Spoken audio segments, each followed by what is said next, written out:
श्रीमद् भागवत महापुराण द्वितीय स्कंद 8वां अध्याय। राजा परीक्षित का श्री सुखदेव मुनि से भगवान कृष्ण की कथा एवं सृष्टि की उत्पत्ति, विकास आदि के संबंध में पूछना।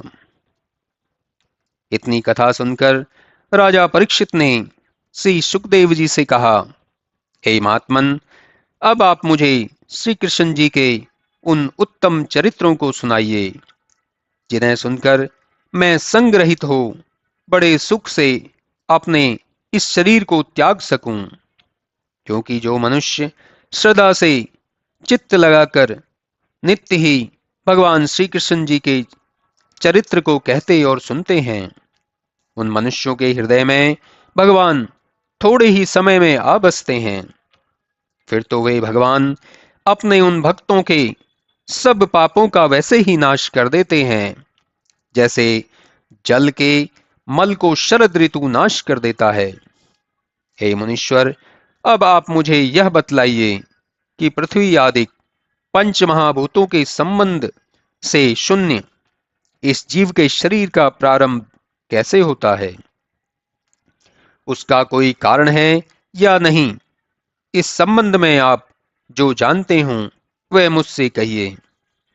यदि उस ईश्वर परमात्मा का भी रूप लौकिक पुरुष के ही समान है, तो फिर उस ईश्वर तथा हमारे जैसे साधारण जीवों में भेद ही क्या है, जिसकी दया से ब्रह्मा जी सब प्राणियों की रचना करते हैं, जिसके नाभि कमल से उत्पन्न ब्रह्मा जी ने उनके रूप को देखा है, तथा जो सबके हृदय में वास करने वाले माया के स्वामी और ईश्वर हैं, उनकी तथा उनसे उत्पन्न ये समस्त स्थावर जंगम रूप सृष्टि का जैसा भी तारतम्य हो, वह सब आप मुझे बतलाइए।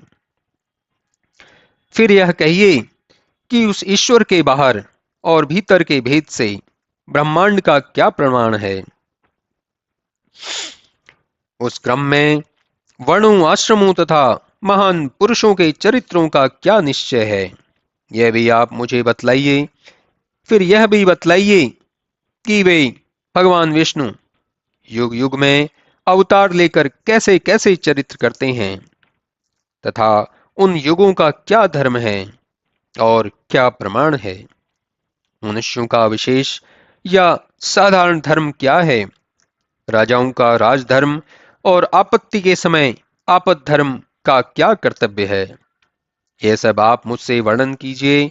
फिर तत्व विवेचन के साथ देवराधन, अष्टांग योग सहित वेद, उपवेद, धर्म शास्त्र, इतिहासों और पुराणों का क्या स्वरूप है, इस प्रकार से धर्म, अर्थ और काम की क्या विधि है, यह भी आप मुझे बतलाइए। इसके साथ ही यह भी बतलाइए कि यह स्वतंत्र जीवात्मा बंध, मोक्ष और जाल में कैसे आ गया, और यदि आ गया है तो यह अपने स्वरूप में फिर कैसे स्थित होगा। हे महामुने, मैं आपकी शरण हूं, मुझे क्रम से सब बात यथार्थ रूप में बतलाइए। क्योंकि भगवान श्री कृष्ण के कथा रूपी अमृत को पान करते हुए मेरा चित्त नहीं भरता है। भोजन के बिना मेरे प्राण नहीं विकल हो रहे हैं, किंतु क्रोधित ब्राह्मण के श्राप से जो मेरी मृत्यु का समय अत्यंत निकट है, इससे मैं बहुत व्यग्र हो रहा हूं। सूत जी कहते हैं, वह विष्णु भगवान की कथा के संबंध में राजा परीक्षित ने सुखदेव मुनि से ऐसे पूछा तो वे बहुत ही प्रसन्न हुए। फिर उन्होंने वेद के समान इसी भागवत नामक पुराण को कहा, जिसे ब्रह्म कल्प के समय भगवान ने ब्रह्मा जी से कहा था।